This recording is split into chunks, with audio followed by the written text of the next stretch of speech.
ఎక్కువనే బాగా గమనించండి. నిన్ను వెతుకుదును, నీ నీ తర్వాత చూడనా, నేనెంతో ఆశతో నీ తట్టు, తర్వాత నీళ్లు లేక ఎండున్న దేశమందు నా ప్రాణము నీ కొరకు, నీ కొరకు. హల్లెలూయా. ఆ మాటలు మీరు చూడండి, నీ కొరకు, నీ నీ అని ఆ మాట గమనించగలగాలి. ప్రియమైన వాళ్ళారా, మన వ్యక్తిగత జీవితంలో యేసయ్య ద్వారా కలిగిన వాటి కోసం కాదు, కానీ మనకు ఆకలి ఉండాల్సిందే. అమ్మో ఉద్యోగం ఇచ్చాడండి, ఉద్యోగం జాగ్రత్తగా చూసుకోవాలి. వ్యాపారం ఇచ్చాడండి, వ్యాపారం జాగ్రత్తగా చేసుకోవాలి, కాదనట్ల తప్పు లేదు, అది అర్థమవుతుందా? అయితే అది ఇచ్చింది ఎవరు నీకు? నజరేయుడైన యేసయ్య. ఆయన నీకు ముఖ్యం, నీకు ప్రాముఖ్యమైన వారు ఎవరు అంటే నజరేయుడైన యేసయ్య. అందుకని ఆయన చూడండి, ఇప్పుడు ఆయన దావీదు మహారాజు గమనించండి ఒకసారి. గొర్రెలు కాసుకుంటా ఉన్నాడు, ఎండకి ఎండుతూ ఉన్నాడు, వర్షానికి తడుస్తూ ఉన్నాడు. ఇంట్లో వాళ్ళు పట్టించుకోలేదు, వీధిలో వాళ్ళు పట్టించుకోలేదు. ఏమండి, చివరికి దేవుడు పంపించాడు ఆ ఇంటికి. దేవుడు అభిషేకించిన తర్వాత రాజ్యాన్ని పరిపాలించే రాజుగా చేశాడు కొన్ని సంవత్సరాల తర్వాత.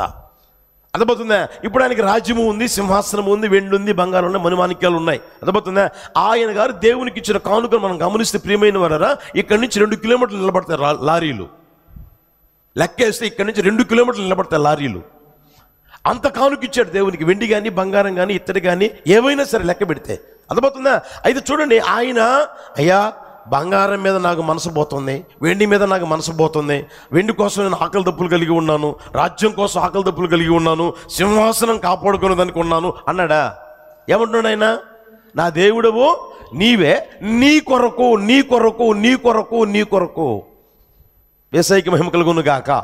ఈరోజున ప్రియమైన వాళ్ళరా, యేసయ్య ఇచ్చిన వాటి కొరకు కాదు నీకు ఆకలి ఉండాల్సింది, లేదా ఇవ్వబోయే వాటి కోసం కాదు. కొన్ని విషయాలు నీ జీవితంలో చేశాడు, కొన్ని విషయాల కోసం నువ్వు ఎదురు చూస్తూ ఉన్నావు. ఎదురు చూడడం తప్పని కాదు, పొందుకోవడం తప్పని కాదు, కనిపెట్టుకోవడం తప్పని కాదు నేను చెప్పేది. అవి కాదు మనకు ముఖ్యం. హల్లెలూయా. అర్థమవుతుందా? ఉద్యోగం లేదా? ఇస్తాడు ఇస్తాడు ఇస్తాడు ఇస్తాడు, తప్పకుండా ఇస్తాడు, కాదనట్లా. అది కాదు నీకు ముఖ్యం. ఎవరు నీకు ముఖ్యం? ఇప్పుడు చెప్పండి గట్టిగా, నజరేయుడైన యేసయ్య నీకు ముఖ్యం. హల్లెలూయా. కనుకే నీతి కొరకు ఆకలి దప్పులు నీకు ఉండగలగాలి. యేసయ్య కొరకు నీకు ఆకలి ఉండాలి. నాకు యేసయ్య కావాలి, నాకు యేసయ్య కావాలి. బాధలు ఉన్నాయండి, మందిరానికి పోతున్నా కదా, బాధలు తొలగిపోలేదుగా, వేదన తొలగిపోలేదుగా, సమస్యలు తొలగిపోలేదుగా, అందుకు నేను మందిరానికి పోవడంలే. నా యేసయ్య కోసం నేను మందిరానికి పోతా ఉన్నా. హల్లెలూయా. నా యేసయ్య నాకు ఏదో ఇస్తాడని నేను మందిరానికి పోవడంలే, నా యేసయ్య కొరకే నేను మందిరానికి పోతున్నా. యేసయ్య ఏదో చేస్తాడని నేను మందిరానికి పోవడంలే, నమ్మడంలే. ఆయన నాకు కావాలి, ఆయన నాకు కావాలి, యేసయ్య నాకు కావాలి. హల్లెలూయా. అర్థమవుతుందా?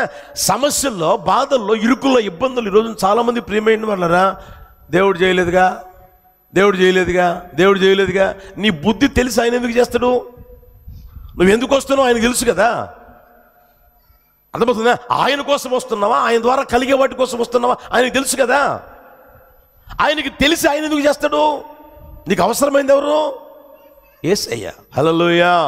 నువ్వు యేసయ్య కొరకే నువ్వు మందిరానికి వస్తూ ఉంటే, యేసయ్య కొరకే ఏమండి నీ వ్యక్తిగత జీవితం నడిపించబడుతూ ఉంటే, నిశ్చయముగా నా దేవుడు తృప్తిపరచునుగాక. హల్లెలూయా. తృప్తిపరచునుగాక. హల్లెలూయా. ఓసారి ఏం జరిగిందంటే, మీ అందరికీ వినే ఉంటారు, ఇంచుమించుగా చెప్తున్నాను చూడండి. ఓ రాజ్యాన్ని పరిపాలన చేసే రాజు. మీకు ఇంకా అర్థం కావాలంటే, ఆ మధ్య జగన్ గారు ముఖ్యమంత్రిగా ఉన్నప్పుడు అవార్డులు ఇచ్చారు కదా. ఉత్తమ, చెప్పొచ్చుగా, ఉత్తమ వాలంటీరు, లేకపోతే ఉత్తమ ఉపాధ్యాయుడు, ఉత్తమ విద్యార్థి, ఉత్తమ ఇవన్నీ ఉంటాయి కదా. అలాగా రాజుగారు ఆయన రాజ్యంలో ఎవరెవరు అయితే జాగ్రత్తగా నడిపించుకున్నారో, జాగ్రత్తగా ఉన్నారో వాళ్ళకి అవార్డు ఇద్దామని చెప్పేసి పిలిచాడు. పిలిచినప్పుడు ఓ బుట్ట నిండా బంగారం పెట్టాడు, ఓ బుట్ట నిండా వెండి పెట్టాడు, ఓ బుట్ట నిండా మణిమాణిక్యాలు పెట్టాడు, వజ్ర వైడూర్యాలు అంటే అవన్నీ పెట్టాడు. ముగ్గురిని పిలిచాడు కాబట్టి మీకు ఏం కావాలో తీసుకుపోరా అన్నాడు. ఒక ఆయన వచ్చాడండి, ఆ మణిమాణిక్యాలు ఉంటుందే విలువైనవి కాబట్టి అవి వజ్రాలు వైడూర్యాలు విలువైనవి కాబట్టి ఆ బుట్ట తీసుకుపోయాడు. నా అవసరాలు తీరిపోతాయిలే అని ఇంకొక బుట్ట తెప్పించి ఆడ పెట్టి మీ ఇద్దరిలో కూడా మీకేం కావాలో తీసుకుపోండి రా అన్నాడు. ఒకడుండి అయ్యా నాకు అవసరాలు చాలా ఉన్నాయి, 3 కావాలన్నాడు. సరే తీసుకుపో అన్నాడు. ఇంకొకడు ఉన్నాడు కదండి, మరలా 3 పుట్ల పెట్టించి నీకేం కావాలో చెప్పరా అంటే అటు చూసి ఇటు చూసి చివరికి ఏమంటే రాజుగారి దగ్గరికి వచ్చి రాజుగారిని 2 చేతులు ఇలా పట్టుకొని రాజుగారిని తీసుకుపోతా ఉన్నాడు. అర్థమవుతుంది, రాజుగారిని తీసుకుపోతా ఉన్నాడు. ఏంట్రా నన్ను తీసుకుపోతున్నావు? వెండి తీసుకుపోవచ్చు కదా, బంగారం తీసుకుపోవచ్చు కదా, మణిమాణిక్యాలు తీసుకుపోవచ్చు కదా అంటే అవి కూర్చొని తింటే కొండలైనా అడి చెప్పండి, కూర్చొని తింటే కొండలైనా కరిగిపోతాయా? మరి నన్ను తీసుకుపోతే నీదంతా నాదే కదా, నీదంతా నాదే కదా. అర్థమవుతుందా? ఈ రోజున అది గ్రహించలేకపోతా ఉన్నారు.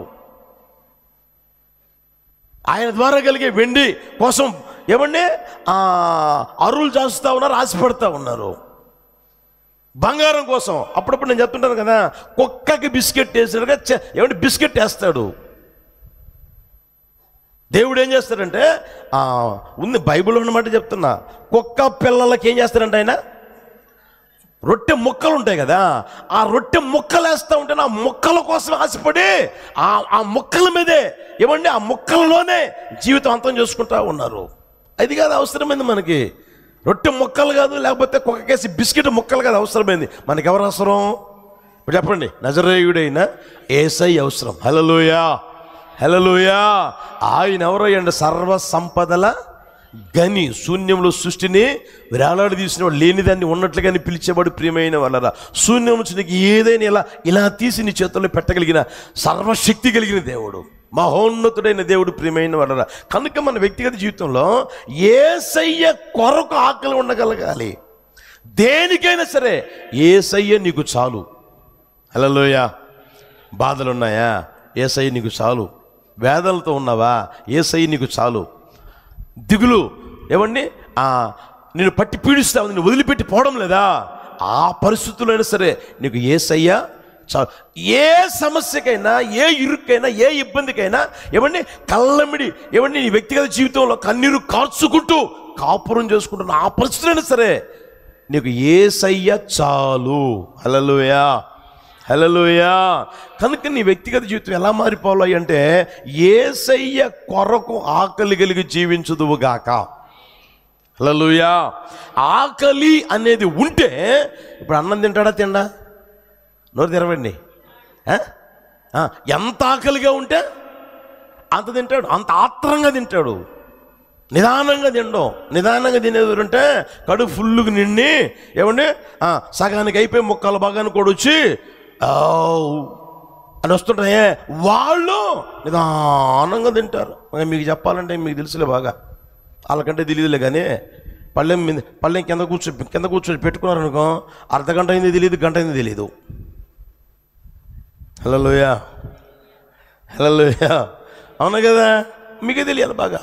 ఆ ఆకలి నీకుండగలగాలి.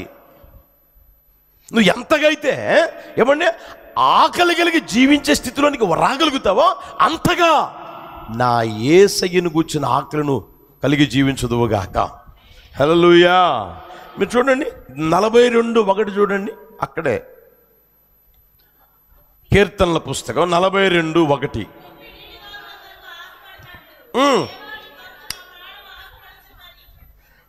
దుప్పి నీటి వాగుల కొరకు ఆశపడున్నట్లు దేవా నీ కొరకు నా ప్రాణము ఆశపడుచున్నది, నా ప్రాణము దేవుని కొరకు తుసగొనుచున్నది. జీవము గల దేవుని జీవము గల దేవుని కొరకు యేసయ్యకి మహిమ కలుగును గాక. ఎవరి కోసమంట? ఆ మాట చూడండి అక్కడ, నీ కొరకు, దేవుని కొరకు, దేవుని కొరకు. హల్లెలూయా, హల్లెలూయా. దేవుని ద్వారా కలిగే వాటి కోసం కాదు, కానీ నీవు దేవుని కొరకు ఆకలి కొని ఉండగలగాలి. అర్థమవుతుందా? యేసయ్య కొరకు నువ్వు ఆకలి కలిగి నీతి కొరకు ఆకలి కలిగి జీవించగలగాలి. ఎక్కడైనా ఉండు, ఒంటరిగా ఉండు, నలుగురిలో ఉండు, 100 మందిలో ఉండు, 200 మందిలో ఉండు, 2000 మందిలో ఉండు. అర్థమవుతుందా? సమస్యల్లో ఉండు, సమస్యలు లేకపో. పరిస్థితులు అనుకూలంగా ఉన్నాయా, ప్రతికూలంగా ఉన్నాయా? నిట్టూరు పరిశ్రమల మధ్యలో జీవితం నడిపించబడుతూ ఉందా, లేదా సంతోషకరంగా జీవితం నడిపించబడుతూ ఉందా? అది ఎలాంటి పరిస్థితులైనా సరే నీకు అవసరమైన నజరేయుడైనా, చెప్పండి గట్టిగా, యేసయ్య, నాకు యేసయ్య చాలు, నాకు యేసయ్య ఉన్నాడు, నా యేసయ్య నాకు కావాలి, నా యేసయ్య నాకు కావాలి. ఒక మాట చూపిస్తాను చూడండి, మార్కు సువార్తమానం 5:18 చూడండి. మార్కు సువార్తమానం 5:18. ఆయన దోణి ఎక్కినప్పుడు దయ్యములు పట్టినవాడు ఆయన యొద్ద తన్నుండనిమ్మని ఆయనను బతిమాలుకొనెను. చాలు, తలపైకెత్తండి. ఆ సంభవం మీకు తెలుసు అనుకుంటున్నా. అపవిత్రాత్మ పట్టినోడు ఉన్నాడు, సేన అనే దయ్యం బట్టి ఇంటి పట్టును లేడండి, సమాధుల్లోకి పోతూ ఉన్నాడు, అక్కడ వాసం చేస్తూ ఉన్నాడు. సంఖ్యలతోనైనా ఏమండి బంధించిన ఆ బంధకాలు తెంపుకుంటా ఉన్నాడు. వాడి ఇష్టం ఏమండి ఆ జీవితం జీవిస్తూ ఉన్నాడు. మొత్తం మీద ప్రభువు దృష్టి ఆయన మీద పడింది కాబట్టి వాడి ఒక్కడి కోసమే దేవుడు యేసయ్య వెళ్ళాడు ఆ ప్రయాణం గట్టి అద్దరికి వెళ్దామని. ఏమండి వాడి ఒక్కడి కోసమే వెళ్ళాడు. మీరు తర్వాత చదువుతా గమనించండి. అక్కడికి వెళ్ళాడండి, వాడిని బాగు చేశాడండి, మళ్ళీ తిరిగి వచ్చాడు. ఒక్కడి కోసం అంత ప్రయాణం చేసి, ప్రియమైన వాళ్ళరా, అంత దూరం వెళ్ళి వాడిలో ఉన్న దయ్యాలు వెళ్ళగొట్టాడు. వాడు బాగుపడి ఏమండి అక్కడ కూర్చుని ఉన్నాడు. ఆ తర్వాత యేసుప్రభు బయలుదేరి వెళ్ళిపోతా ఉంటే యేసుప్రభు దగ్గరికి వచ్చి, యేసయ్యా నేను కూడా నీ వద్దే ఉంటానయ్యా, నీ దగ్గరే ఉంటానయ్యా, నా దగ్గర ఎందుకురా, నాకు ఇంకా నువ్వు చాలయ్యా, ఇంటికెళ్ళరా, వద్దయ్యా, సాక్షాత్మ జీవించుకో, వద్దయ్యా, నేను నీ దగ్గరే ఉంటానయ్యా, యేసయ్యకి మహిమ కలుగును గాక. ఒకసారి గమనించండి ప్రియమైన వాళ్ళరా, అతగాడు ఎంతగా యేసయ్యని బతిమాలుకుంటా ఉన్నాడంట. నీ దగ్గరే ఉన్నాయ్యా అని. యేసయ్యకి మహిమ కలుగును గాక. రోజున మీ వ్యక్తిగత జీవితంలో ఆలోచించండి ప్రియమైన వాళ్ళరా, దేవుని ద్వారా ఆశీర్వాదం పొందుతూ ఉన్నాం, దేవుని ద్వారా దీవించబడతా ఉన్నాం, దేవుని ద్వారా ఏమంటే మన వ్యక్తిగత జీవితంలో ఎన్నో జరగగలిగేటట్లుగా ఆయన కార్యాలు చేస్తే అవి పొందుకున్న అనుభవిస్తూ ఉన్నాం. మంచిదే కాదనట్లే, అవే నీకు ముఖ్యం, అవి చేసిన యేసయ్య నీకు ముఖ్యం. యేసయ్యకి మహిమ కలుగును గాక. కనుక మన జీవితంలో యేసయ్యే మనకి ఏమండి ఆకలిగా ఉండగలగ. మన ఆకలి ఎవరయ్యాడ? నజరేయుడైన యేసయ్య. ఆయన నాకు చాలు. ఆత్మ సంబంధమైన ఆకలి ప్రియమైన వాళ్ళరా. మీరు షడ్రక్ మెషక్ అబేద్నెగోను గమనిస్తే మీరు చూడండి, అక్కడ ఏమండి అగ్నిగుండంలో పడవేస్తాము అని చెప్తే అది తెలిసినా సరే పోయి దండం పెట్టడంలే. ఏంట్రా అని అంటే, మా దేవుడు మాకున్నాడండి, మా దేవుడు ఉన్నాడండి, ఆయన రక్షించకపోయినా సరే దండం మాత్రం పెట్టమండి. హల్లెలూయా. యేసయ్య కొరకు ఎలా బ్రతికారో గమనించండి ప్రియమైన వాళ్ళరా. యేసయ్య కొరకు ఎలా జీవించారో గమనించండి. ఇది అన్య దేశంలో, వాళ్ళ దేశం కాదు, వాళ్ళ భాష కాదు, వాళ్ళ ప్రాంతము కాదు, వాళ్ళ సంబంధించిన జనులు అక్కడ ఎవరూ లేరు. అయినా సరే యేసయ్య కొరకే బ్రతికారు కానీ వాళ్ళ కోసం బ్రతకలేదు, ఎవరి కోసమో బ్రతకలేదు. కానీ యేసయ్య కొరకే జీవించిన జీవితం మనం గమనించగలం ప్రియమైన వాళ్ళరా. ఒక మాట చూపిస్తాను, చూస్తారా? చూడండి 26:9 చూడండి. యెషయా పుస్తకం 26:9.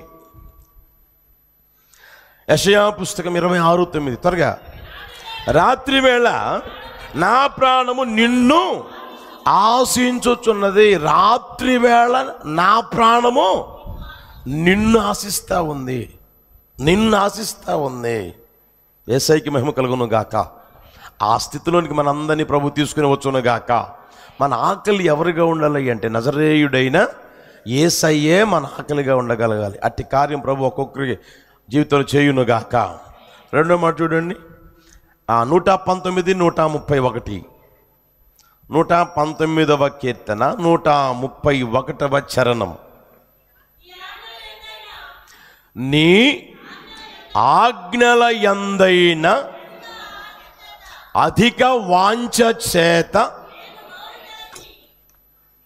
నేను నోరు తెరచి, మళ్ళా చదవండి, అందరూ చదవండి, నీ ఆజ్ఞల యందైన అధిక వాంఛ చేత నేను నోరు తెరచి వగర్చుచున్నాను. ఆ మాట జాగ్రత్తగా గమనించిన ప్రియమైన వాళ్ళరా, దావీదు మహారాజు చూడండి, దేవునినే నమ్మినా, దేవునినే వెంబడిస్తూ ఉన్న, దేవుని హృదయానుసారుడి అయినా, దేవుని చిత్తమంతయు నెరవేర్చుచూ ఉన్నవాడైనా, దేవుడు కూడా అతని గురించి సాక్ష్యం చెప్పగలిగిన జీవితం అతడు జీవిస్తూనే ఉన్నా ఆయన అంటాడు, ఇంక ఇదే కాదయ్యా నాకు అవసరమైందే, నువ్వు నా గురించి చెప్తున్నా మంచిదే, నా చిత్తానుసారుడు, నా హృదయానుసారుడు, నా చిత్తమంతో నెరవేర్చేవాడు మంచిదే కాదనట్లే, ఇంకా నీకేంట్రా అంటే నీ ఆజ్ఞలున్నాయే, నీ మాటలున్నాయే, నీవిచ్చిన ధర్మశాస్త్రం ఉందే, నీవిచ్చిన ధర్మశాస్త్రం ఉందే,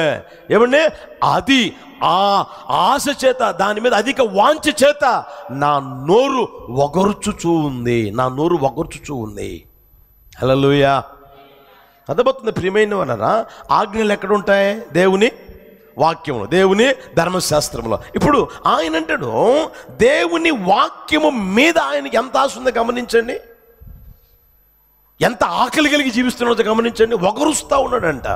అప్పుడప్పుడు మీరు గేదెలు కాసేవాళ్ళు తెలుసు ఆ విషయం, ఆ గేదె వగరుస్తుందిరా, కాస్త చూడరా అంటారు. మీకు తెలుసో తెలియదే మరి. గేదెలు ఉన్నవాళ్ళు, పశువులు ఉన్నవాళ్ళు మీరు చూడండి, కావాలంటే ఆ గేదె చూడరా వగురుస్తుందిరా, కాస్త చూడరా అని చెప్పేసి చెప్తే పంపిస్తారు ప్రియమైన వాళ్ళరా.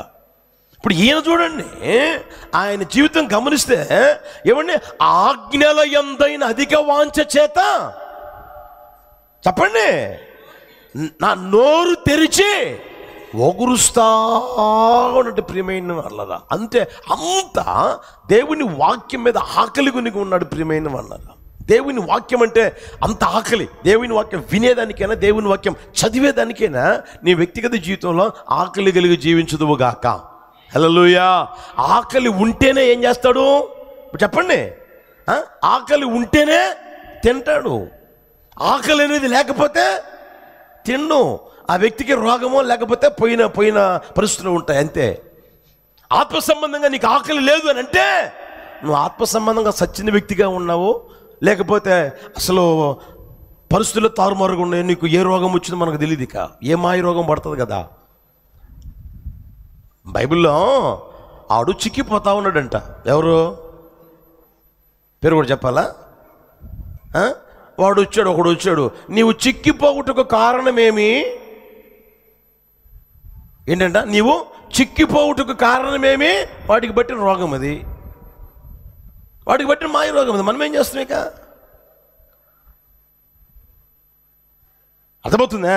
ఎప్పుడైతే రోగం లేకుండా ఆరోగ్యమైన వ్యక్తిగా నడిపించబడుతూ ఉంటాడో ఆ వ్యక్తి తప్పకుండా ఆకలి కొనుగాక.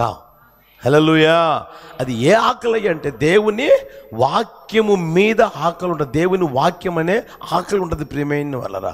ఎంతగైనా సరే దేవుని వాక్యాన్ని వినాలి వినాలి వినాలనే ఆ ఆకలి ఉంటుంది. దేవుని వాక్యం చదవాలి చదవాలి చదవాలనే ఆకలి ఉంటుంది ప్రియమైన వాళ్ళరా. అంటే కృప ప్రభువు అనుగ్రహించునుగాక.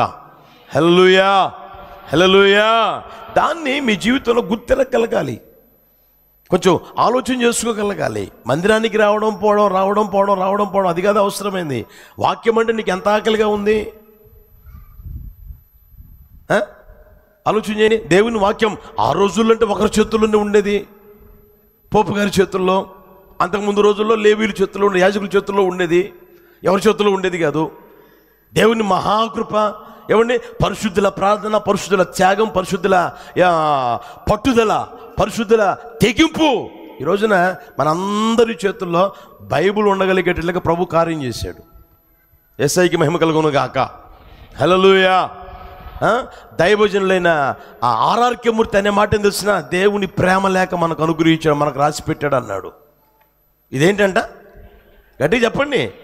చదువుకోకుండా ఉంటారా? ప్రేమ లేకండి, ప్రేమ లేక చదవకుండా ఉంటారా? ఒకసారి చదువుతారా? నేను అడుగుతున్నారు. హల్లెలూయా, హల్లెలూయా. అసలు మాకు ఏమీ తెలియదండి, నోట్లో వెళ్ళి పెట్టిన కూడా కొరకలేమని అన్నట్టుగా చూస్తున్నారే. ప్రేమ లేక ఒకసారి చదివి వదిలేస్తారా? దాచిపెట్టి దాచిపెట్టి దాచిపెట్టి అమ్మకు తెలియకుండా, నాన్నకు తెలియకుండా, తమ్ముడికి తెలియకుండా, అక్కకు తెలియకుండా, అన్నకు తెలియకుండా ఎక్కడో బీరువాళ్ళు ఎంత ఎత్తున గుడ్లు ఉంటే ఆ గుడ్డలు ఎక్కడ పెడతారో తెలీదు. వాళ్ళ అమ్మ వచ్చి ఎతికినా కూడా కనిపించదు, వాళ్ళ నాన్న వచ్చి ఎంత వెతికినా కూడా కనిపించదు. వాళ్ళ అక్కే చెప్తుంది వాళ్ళ మమ్మీకి, కాదు మమ్మీ, ఒక్కటే చదువుకుంటా మురిసిపోతా ఉంది మమ్మీ, నేను చూశాను మమ్మీ అంటే. ఎక్కడ పెట్టింది చూసావా? ఇక్కడే పెట్టింది మమ్మీ. ఇద్దరు ఎతికినా కూడా కనపడదు. అంత టాలెంట్ ఉంటుందే. దేనికోసం చెప్పొచ్చుగా, అవునా కదా? అంత టాలెంట్ కలిగి జాగ్రత్తగా పెట్టి, జాగ్రత్తగా ఎన్నిసార్లు చదువుతావో, ఎన్నిసార్లు మురిసిపోతావో, ఎన్నిసార్లు లోపల చెప్పండి నీకా, అవునా కదా? మరి దేవుడు రాసిచ్చి నీ ప్రేమ లేక నీకు ఎంత ఆసక్తి ఉంది? నీకోసం ప్రాణం పెట్టాడే, నీకోసం ఈ లోకానికి వచ్చి, మన కోసం ఈ లోకానికి వచ్చి, ఏమండి మనం పాపులమై ఉండగానే, మనం శత్రువులమై ఉండగానే, మనం ఏమండి ఆయనకు దూరస్తులమై ఉండగానే, నీకోసం నా కోసం ఈ లోకానికి వచ్చి ప్రాణం పెట్టి, ఏమండి ఆయన మన కోసం ఈ లేఖ రాస్తే ఎన్నిసార్లు చదువుతున్నాం, ఎంత ఆసక్తిగా చదువుతున్నాం, ఎంత ఆకలితో చదువుతున్నాం.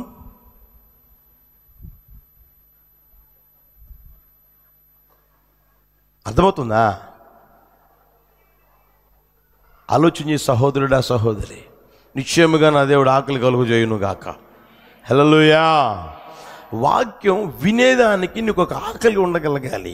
వాక్యం చదవాలి అనేది ఒక ఆకలి నీకు ఉండగలగాలి. నా ప్రభు నిశ్చయముగా కార్యము చేయును గాక.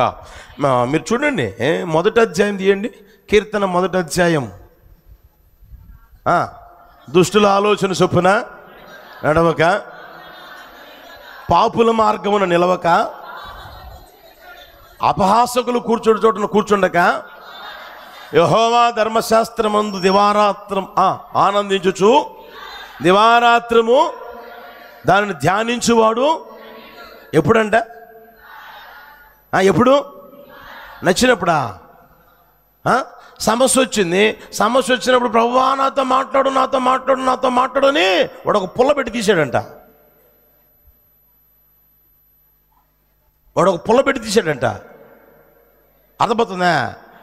మనం చదువుకునేటప్పుడు మనకు నచ్చిన వాటి అండర్లైన్ చేసుకుంటాం కదా, తెలుసా తెలీదా? చేసుకుంటాం కదా. అప్పుడు యోధా ఉరి పెట్టుకొని చనిపోయాను అని కనపడిందంట వాడికి. దేవుడు ఇట మాట్లాడు, దేవుడు ఇట మాట్లాడని మరలా మూసేసిందంట. మూసేసి మరలా ప్రభువా నాతో మాట్లాడు, నాతో మాట్లాడు, నాతో మాట్లాడు అని మళ్ళీ తీస్తే నీవును అలాగే చేయమని వచ్చిందంట. అర్థమైందా? మూడోసారి దిద్దాం ముచ్చట కానీ మళ్ళా పుల్లబెట్టి మళ్ళా తీసాడంట. మళ్ళా తీస్తే నీవు చేయవలసి త్వరగా చేయము అన్నాడంట. అంటే ఇప్పుడు ఏం చేయాలి? చెప్పలేమండి. ఇప్పుడు చివరికి ఏం చేయాలి? పోయి ఉరిపెట్టుకొని యోధాలాగా అలా చదవ మాకండి. ఎప్పుడు నీ అవసరం కోసం బైబిల్ ఉపయోగించుకోమాక. దుఃఖం వచ్చిందా? దుఃఖం వచ్చినప్పుడే తీస్తే నీ దుఃఖ దినములు, అబ్బా నా దుఃఖ దినాలు సమాప్తం అయిపోతుంది, నా దుఃఖ దినం సమాప్తం అయిపోతుందంట అని ఎగిరినావు, మంచిదే కాదనట్లే. తెల్లారింది, సంతోషంగా ఉన్నావు. సంతోషంగా ఉన్నప్పుడు బైబిల్ తీస్తే ఇప్పుడేమొచ్చింది చెప్పండి? మరి అప్పుడు సంతోషంగా ఉంటున్నావా? జాగ్రత్త. బైబిల్ ఎప్పుడైనా వరుసగా చదవడం నేర్చుకోండి. హల్లెలూయా. అర్థమైనా కాకపోయినా ఏమండి, నేను మీకు చెప్పే సలహా ఏంటంటే, నీకు అంత అర్థం కావాలని అవసరం లేదు. నీకు అర్థమైనా అర్థం కాకపోయి, ఇప్పుడు నేను ఉన్నాను, ఇంతకాలం సేవ చేస్తున్నా, ఈ రోజుకి నాకు ఏమీ తెలీదు. నిజం చెప్తున్నా, నాకు ఏమీ తెలీదు. ఎంత కూడా గోరు పెరుగుద్దే అంత కూడా తెలియదు నాకైతే. నా సంగతి, ఒకరి సంగతి నాకు అనవసరం. అర్థమవుతుందా? బైబిల్ అంతా నాకు తెలుసు అన్నా కూడా ఈడోడికి ఎప్పుడు ఉండడు. ఆ మధ్య ఎవరు అన్నారు, బైబిల్ అంతం చేయాలి అనుకుని 144 సార్లు చదివాడంట. ఆయన జీవితం అంతమైపోయిందంట. బైబిల్ని ఎవడో అంతము చెయ్యలేడు, వాడి వల్ల కాదు. నువ్వు తవ్వుతూ ఉండే కొద్దీ అది గని, నువ్వు ఎంత తవ్వుతూ ఉంటావో అంత దొరుకుతూనే ఉంటుంది. ఇంకా యేసయ్యకి మహిమ కలుగును గాక. హల్లెలూయా. అందుకని అక్కడ చూడండి, దివారాత్రం ఏం చేయాలంట? చెప్పండి గట్టిగా. ఆ మాట చూడండి. దుష్టుల ఆలోచన చొప్పున నడవక, నిలవక, కూర్చుండగా యెహోవా ధర్మశాస్త్రమునందు ఆనందించుచు. ధర్మశాస్త్రం అంటే ఏముండాలి నీ జీవితంలో? దేవుని వాక్యం అంటే ఏముండాలి? ముందు ఆనందం ఉండాలి. దేవుని వాక్యం అన్న వాక్యం చదవాలి అన్న ఏమండి ఆకలి ఎప్పుడైతే ఉంటుందో, ఇప్పుడు చూడండి, బిర్యానీ తినాలి అంటే తింటావా? బిర్యానీ ముందు పెట్టుకున్నామండి, మా అమ్మ బిర్యానీ తినమంటుంది, మా అమ్మ చికెన్ తినమంటుంది అంటావా? ఎట్లా వస్తావు అక్కడికి? నోరు తెరవండి. ఎక్కడికి ఎలా వస్తావు? దేవుని వాక్యం దగ్గరికి ఎట్లా వస్తావు? ఆనందంతో. అమ్మట చూడండి, అక్కడ యెహోవా ధర్మశాస్త్రమునందు ఆనందించుచు. నువ్వేం చేయాలి? దివారాత్రము నీకు నచ్చినప్పుడు కాదు, దివారాత్రము ధ్యానించగలగాలి. అట్టి కృప ప్రభువును అనుగ్రహించునుగాక. హల్లెలూయా, హల్లెలూయా. నీ వ్యక్తిగత జీవితంలో ప్రియమైన వాళ్ళారా ఆ స్థితిలోనికి రావాలి. ఇప్పుడు దావీదు చూడండి, ఆ మాట చెప్పాడు, ఆ మాట అనుభవపూర్వకంగా చెప్పాడు, అది చేశాడా అని మనం ఆలోచన చేస్తే 119:48 చూడండి. 119, 148.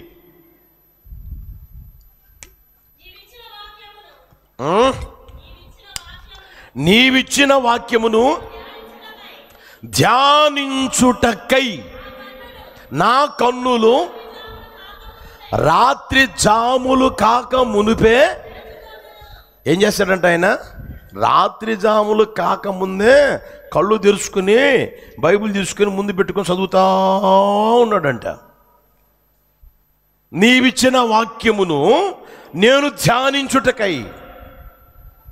రాత్రికి జాములు 4, 6 నుంచి 9, 9 నుంచి 12, 12 నుంచి 3, 3 నుంచి 6.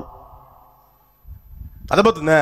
దేవుని వాక్యం ధ్యానించేదానికి ఆయన ఏం చేశాడు అంటే రాత్రి జాములు కాక మునిపే. మనం ఏం చేస్తాం? గట్టి చెప్పండి. శుభ్రంగా నిద్రపోయే 7 గంటలకో 8 గంటలకు లేచి, మొన్న ఎవరో చెప్తుంది, అన్న ఈ పిల్ల 8 గంటలకు లేస్తుందన్న అని. మొన్న ఎవరో చెప్పారు, ఆ తల్లి, మహాతల్లి, లేపి లేపి లేపి లేపి మాకు ఇసుకొస్తుంది, 8 గంటలకు లేస్తుందన్న. ఆ టైంలో లేచి ఇది 9 గంటలకు మళ్ళీ స్కూల్కి వెళ్ళాలి, స్కూల్కి కాలేజీకి వెళ్ళాలి. కొంచెం ఆలోచన చేయండి. ఆ టైంలో లేస్తే నువ్వు ప్రార్థన చేసుకునేది ఎప్పుడు? బైబిల్ చదివేది ఎప్పుడు? సరే, ఆ చదివింది కాస్త లోపల పెట్టుకొని ధ్యానించేది ఎప్పుడు? ఆ తర్వాత నీ పనులు చేసుకునేది ఎప్పుడు? ఆయన చూడండి, రాజ్యాన్ని పరిపాలన చేస్తున్నా రాజా కదా, అవునా కదా? చిన్న చిన్న పని చేసే మనకే తీరికుండదు. అప్పుడప్పుడు అంటాం కదా, బిజీగా ఉన్నానన్నా. ఏంటంట? చెప్పండి గట్టిగా. బిజీ బిజీ అంటే అర్థం తెలిసినా? లోకస్తుల సంగతి నేను చెప్పట్లే. లోకస్తులు బిజీ బిజీ అంటూ ఉంటారు, నేను కాదనట్లే. దేవుని బిడ్డలు బిజీ బిజీ అనే మాట వాడకూడదు. దేవుని వాక్యం చదివావా అని నువ్వు ప్రశ్న వేసుకుంటే ఈరోజంతా బిజీగా ఉన్నానుగా అనకూడదు. ఎప్పుడు బిజీగా ఉన్నాను? తినడం మానేవా? వండుకోవడం మానేవా? కడుక్కోవడం మానేవా? స్నానం చేయడం మానేవా? ఏది మానేవు? ఏది మానేవు? అన్నీ చేస్తున్నావు, ప్రతి పూట అన్నీ చేస్తున్నావు, ప్రతిరోజు అన్నీ చేస్తూనే ఉన్నావు. ఏం చేయట్లేదంటే దేవుని వాక్యం చదవడంలే. అదే సగం దరిద్రం నీ కుటుంబానికి, అదే నీ జీవితానికి దరిద్రం. అదే